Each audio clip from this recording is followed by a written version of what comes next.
that. You've seen these at the end of the last video because we're getting ready to work on my 1992 Camaro.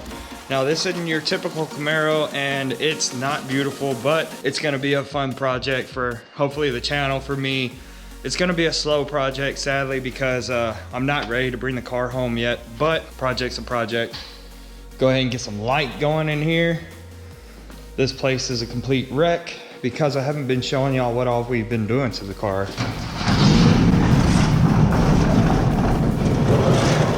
Been keeping this car kind of on the down low, but I think today's the day that I show it to the channel. So it's got the 5.3 4.8 block. If it was a 4.8, it is now a 5.3.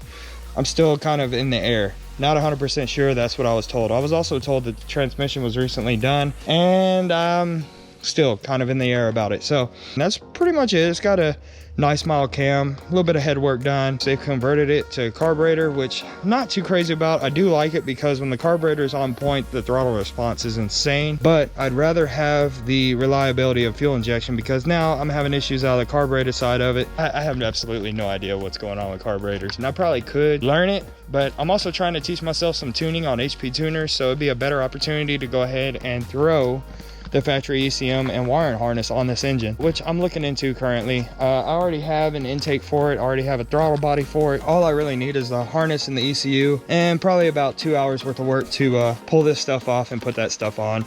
Wouldn't take too much. So the current issue with the car is, car started up and ran fine, and after about 30 minutes of running, it got to where it didn't want to idle very well, and it started hitting on a few cylinders and it died. It hit a lick on a couple of cylinders, but it wouldn't start back up. I could show you that right now, but I don't want to kill the battery trying to get it to start. So we're gonna go with spark plugs. We're gonna see if spark plugs will clean it up, because I know it's been sitting for a while. I know the carburetor was dumping a shitload of fuel into it. Hopefully it's as simple as that. Second thing that's wrong with the car is the transmission. I don't know who did an engine swap, and I really don't care. But at this point, what I figured out is the TV cable, which is the cable that controls your downshifts and what gear you're in. If that cable is not properly set, it is real detrimental to the operating system on that and the way it's set up. But yeah, you can see in there, of course, there's some water in there because I pressure washed the transmission. I didn't have the dipstick in it. I did plug the hole the best I could, but some water still seeped by, which ain't no big deal because obviously it needs to be rebuilt. So I'm probably just gonna throw a nice clutch set in it and we'll go from there. But there's the magnet. You can tell it looks like a swollen donut. That's all the metal shavings on there, which this transmission was recently rebuilt and doesn't have hardly any miles on it. I'm gonna stick with the factory 700 R4 just because it's what I have at hand and it's what's easiest to put back in the car right now. The main thing is to get the car to start, run, and drive. It did have a really bad remain seal on it. I don't know if you can see, but it looks to be problem solved. We cleaned all that up real well. I gotta do some work to the headers. The one on the far side over there, that's a no-go. I do not want it pointing towards the ground. Anyway, so we had to replace the remain seal, and that's part of the reason why I want to get the car running, is so I can see if it's gonna not leak anymore, because before it was leaking like a sieve. Did it fall off? You son of a bitch. So far I've already dropped it twice in 2 days. Fell off again. Son of a bitch!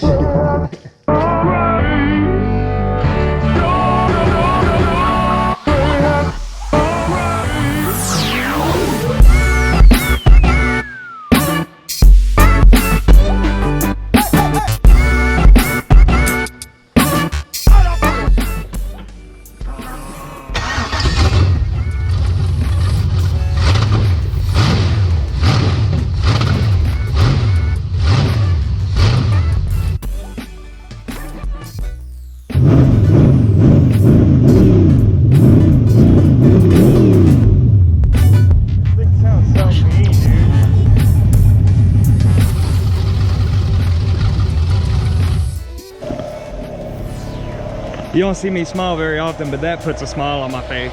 Oh, that thing sounds so nasty. Just so you know, it's running on the MSD 6LS box. I don't know if you've seen it in the corner here. So I can tune on that and I can adjust the timing curve. Right now, what's happening is on the top end RPM, it's not adding any timing, so we can do that. But the biggest thing now that we can get oil pressure to the car is get it in, put up on the lift, and see if we have a rear main seal leak. From there, I don't know where we're gonna go. We're probably gonna clean the engine bay up a little bit. Really, I'm waiting to hear back from the guy on the transmission, see if we can get the transmission fixed for this car. If we can, we might be able to take it for a joyride, but I highly doubt it because it's a tight window. We only have a week. Me and Dad are gonna get up on a lift, see if we can see what's going on with the rear main seal.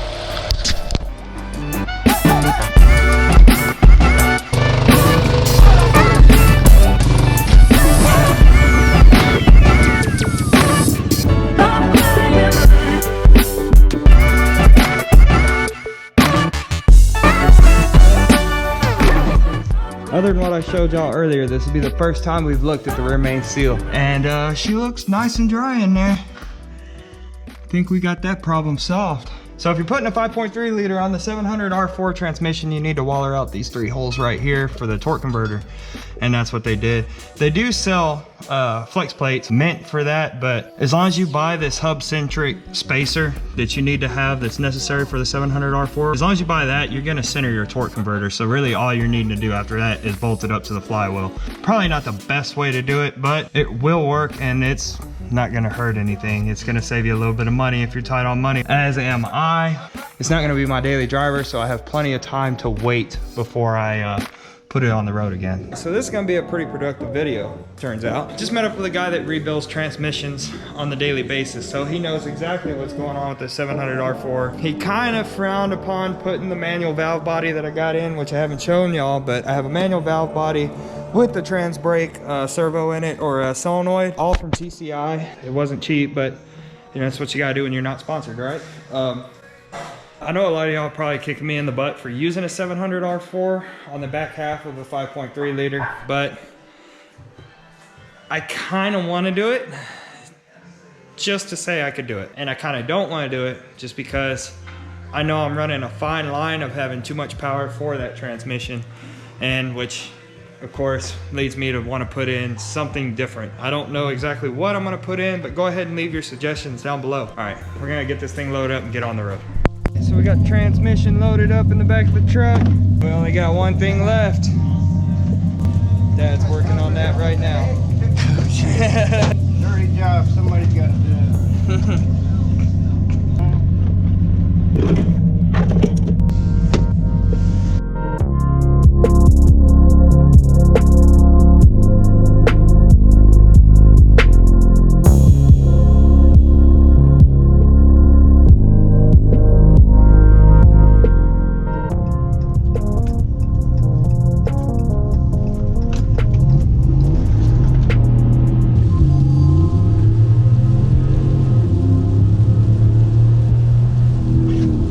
Transmission is dropped off, it's torn apart, and the sad thing is it is not healthy, which was understandable if you saw the oil pan in the previous shot there. Anyway, good news is transmission is going to be taken care of. In fact, it's going to be taken care of before my visit to Arkansas is over, which that means that we're going to have a running and driving Z28 Camaro.